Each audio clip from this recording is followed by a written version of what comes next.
আসসালামু আলাইকুম বন্ধুরা, কেমন আছেন সবাই? শুভ সকাল। আজকে ছোট্ট একটা বিষয় নিয়ে কথা বলবো। সেটা হচ্ছে এই শীতের এই সময়টাতে প্রচুর ঠান্ডা কাশি লেগে থাকে ম্যাক্সিমাম বাচ্চাদের ক্ষেত্রে বেশি। তো আমরা একটা জিনিস লক্ষ্য রাখবো, বাচ্চাদেরকে বিশেষ করে রাত্রে যখন বিছানায় শোয়ানোর পরবর্তী সময়ে অত্যাধিক প্রস্রাব যদি বিছানায় করে, সেক্ষেত্রে কিন্তু তার ঠান্ডা লেগে যেতে পারে।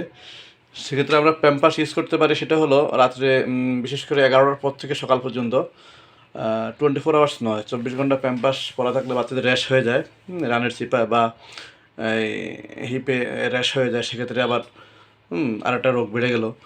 তো আমাদেরকে এটা খেয়াল রাখতে হবে, বিশেষ করে রাত্রে 11টার সময় যদি আমরা প্যাম্পার্স পরায় বাচ্চাদেরকে শোয়াই এবং সকালবেলা এটা খুলে ফেলি, সেক্ষেত্রে বাচ্চাদের ঠান্ডা লাগার সম্ভাবনা কম থাকবে। আর বর্তমানে আমি একটা জিনিস দেখেছি, বাচ্চাদের একটু ঠান্ডা লাগলেই গার্ডিয়ান, বিশেষ করে বাবা মা, বাচ্চাদেরকে ডাক্তারের কাছে নিয়ে যান। হ্যাঁ, এখন অনেক ডক্টর আছেন যে আসলে এটাকে ব্যবসায়িক কেন্দ্রিক যদি আমরা নিয়ে যাই, সেক্ষেত্রে নিউমোনিয়া বলে 8টা 10টা ইঞ্জেকশন, অ্যান্টিবায়োটিক ইঞ্জেকশন তাকে চালু করে দিয়ে দেয়। ঠিক আছে? তো এটা আসলে একটা বাচ্চার জন্য আমি মনে করি খুবই অস্বাস্থ্যকর এবং এটা সুইটেবল না। কারণ আমরা জানি বাচ্চাদের অ্যান্টিবডি অনেক ভালো। একটা বাচ্চা যদি 2 বছর মায়ের বুকের দুধ সঠিকভাবে পান করে, তাহলে তার অ্যান্টিবডি অনেক ভালো থাকে। তার সচরাচর অ্যান্টিবায়োটিক ওষুধের প্রয়োজন হয় না। ইনকেস বড় ধরনের কোনো যদি ডিজিজ না হয়, যেমন টাইফয়েড, নিউমোনিয়া, তারপর ডেঙ্গু বা এই জাতীয় যদি জ্বর না হয়, এই যে অসুখ বিসুখ না হয়, সেক্ষেত্রে অ্যান্টিবায়োটিক নেওয়াটার প্রয়োজনীয়তা মনে করি না।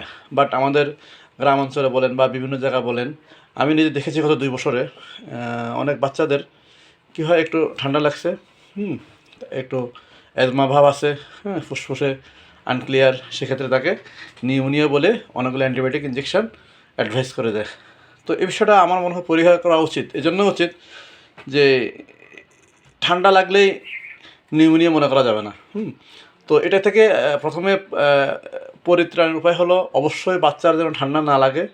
সেক্ষেত্রে খেয়াল রাখতে হবে কীভাবে, বিশেষ করে রাত্রের বেলা যখন বাচ্চারা ঘুমাতে যায়, তখন যদি আমরা প্যাম্পাস পরাই অথবা প্যাম্পাস না পরাইলেও রাত্রে তার বিছানা চেঞ্জ করে দিতে হয়। প্রস্রাব করার পর বিছানা চেঞ্জ করে দিলে সেক্ষেত্রে ঠান্ডা লাগার সম্ভাবনা কম থাকবে। আর যদি ঠান্ডা লেগেই যায়, সেক্ষেত্রে অভ্যাস করতে হবে বাচ্চাদের কুসুম গরম পানি, শীতকালের রোদ্রে প্রচুর ভিটামিন ডি আছে, সকালবেলা এটা রোদ্রে রাখা, তার পাশাপাশি নর্মালি যদি মেডিসিন প্রয়োজন হয়, কুসুম গরম পানির পাশাপাশি নর্মালি মেডিসিন খাবে। কোনো অ্যান্টিবায়োটিকের দিকে যাওয়াটা আমাদের সমীচীন নয়। এই জিনিসটা অবশ্যই আমাদের খেয়াল রাখতে হবে যে বাচ্চার ঠান্ডা লাগলেই, তারপরে এই সর্দি কাশি হলেই নিউমোনিয়া ভাবা যাবে না এবং সেক্ষেত্রে অ্যান্টিবায়োটিক নেওয়াটাও ঠিক হবে না। এই জিনিসটা সবাই মাথায় রাখবেন। আর গার্ডিয়ান একটু সচেতন হওয়া লাগবে যে আসলে সুস্থতা আল্লাহর অনেক বড় একটা নেয়ামত। একটা মানুষ অসুস্থ হলে সবাই পেরেশানিতে পড়ে।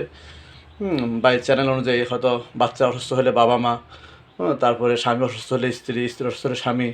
হ্যাঁ, এক্ষেত্রে মোটামুটি একটা পেরেশানিতে পড়ে যায়। পেরেশানি হওয়া যাবে না। আল্লাহর সর্বোপরি আল্লাহর সাহায্য নিতে হবে। হ্যাঁ, পাশাপাশি ঘরোয়া যে চিকিৎসাগুলো নিতে হবে। অ্যান্টিবায়োটিকটা আমরা না বলি, অ্যান্টিবায়োটিক ওষুধকে কখনও আমরা এটাকে একদম ভালো হওয়ার জন্য সবচেয়ে সুইটেবল ড্রাগ হিসেবে আমরা এটা মনে করবো না, করা উচিত নয়। ঠিক আছে? হ্যাঁ, একটা স্টেজে যদি পৌঁছে যায় যে হ্যাঁ বাচ্চার কন্ডিশন পুয়ার কন্ডিশন, সেক্ষেত্রে আমরা চিন্তা ভাবনা করবো বা স্পেশালিস্ট, চাইল্ড স্পেশালিস্ট দেখে পরবর্তী যদি মনে করে যে হ্যাঁ তার এখন এটা দেওয়ার প্রয়োজন আছে, হ্যাঁ, সেক্ষেত্রে আমরা এটা অ্যাপ্লাই করবো। আদারওয়াইজ গ্রামে বিশেষ করে আমি দেখেছি, গ্রামে মায়েরা বাচ্চা একটু অসুস্থ হলে ডাক্তারের কাছে নিয়ে যায়, সাথে অ্যান্টিবায়োটিক দিয়ে দেয় এবং আর একটু থানা লেভেলে গেলে কী করে অ্যান্টিবায়োটিক ইঞ্জেকশন দিয়ে দেয়।